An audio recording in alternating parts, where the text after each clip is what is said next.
Hello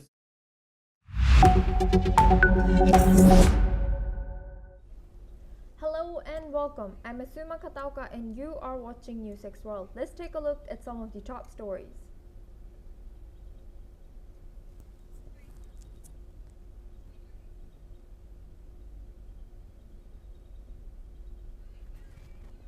Today we begin with a breaking story from India.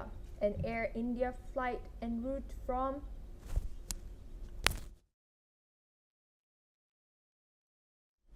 Today we're breaking a story from India. We begin with a breaking story.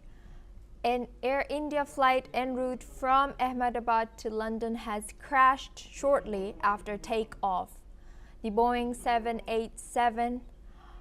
787-8 Dreamliner operating as flight AI-171 took off from Ahmedabad at 1:38 p.m. local time today.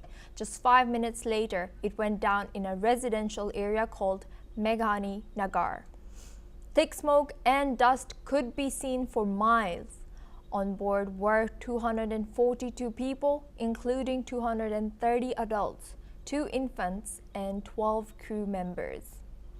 Of the passengers, there were 169 Indian nationals, 53 British nationals, 1 Canadian national, and 7 Portuguese nationals. The pilot in command has been identified as Sumit Sabharwar, with co-pilot Clive Kunder. Airport officials say the last signal from the aircraft came at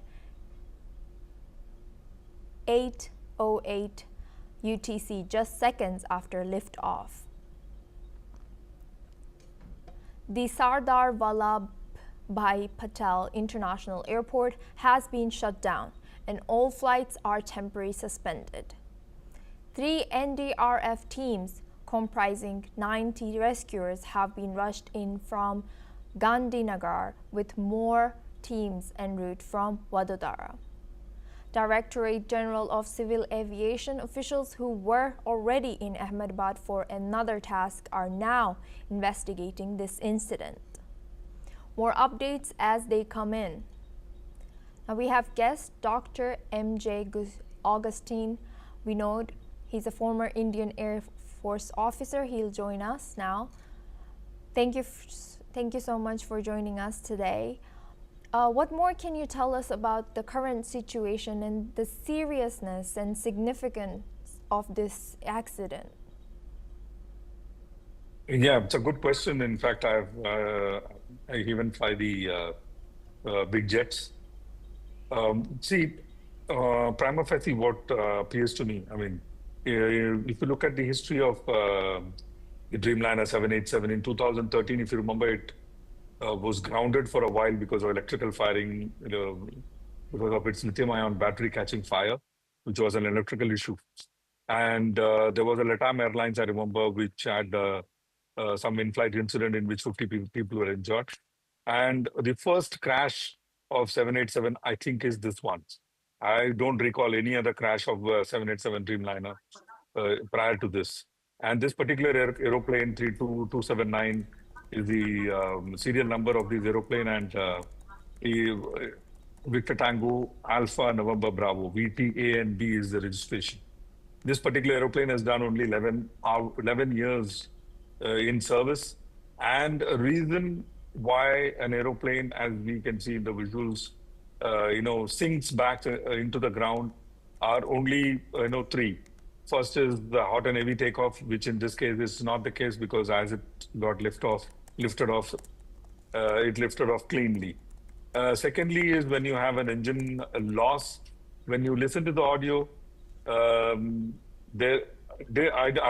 not hearing any sudden loss of thrust. If it has been there, it would be there before the video was started. But at least during the entire sequence of video till the crash happens, you can hear the engine noise, a steady stream of engine noise. But what I am not able to see is the flaps being down. Flaps are the trailing edge of the wing which comes down, which allows the aeroplane to take off at much slower speed, which I am not able to see. The undercarriage or the gears are still down. but the flap is up. That and 2013 of electrical fire, could it be correlated? Is a question that I ask myself. And another reason why I ask myself this question is the reason why the pilot has given a mayday call.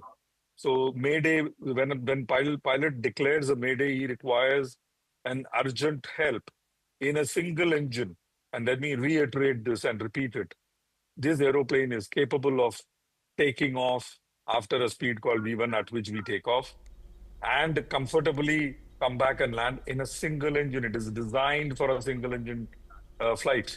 So all put together, the fact still remains is prima facie, could it be loss of lift? That is the question I ask myself.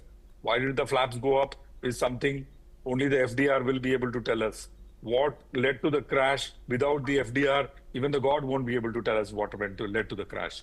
So we'll have to wait for the initial data milking out from the FDR, which I'm more than certain is absolutely intact because the tail portion of the aeroplane is intact on a building, which we can see very much from the visuals.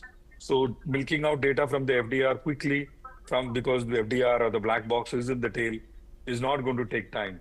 I'm sure DGCA, the Director General Civil Aviation Organization of India, quickly will come out with the second statement. In the first statement, they have declared very clearly that pilot expressed his inability by declaring something called Mayday, which is a distress signal.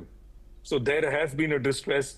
Pilots have understood the aspect of distress, and that is when they have declared the distress call, even when the time was so short. When the aeroplane started to sink, to the time it impacted, it was very little. I mean, when you count from the video, it is less than 4.5 to 5 seconds. In that, he is able to even push out the call. That means there's something that has gone wrong. What has gone wrong? We need to wait for DGCA to come out. What could have gone wrong is something which we can talk about in a generic term, and which is what I have done. In a generic term, we have tried to discuss what can lead to aeroplane sinking like that into the ground. Over to you. And Dr. MJ Augustine, since you've already mentioned that the aircraft such as Boeing 787 to crash was highly unlikely, how reliable is India's aircraft maintenance and safety oversight compared to international norms, according to you? Wonderful question.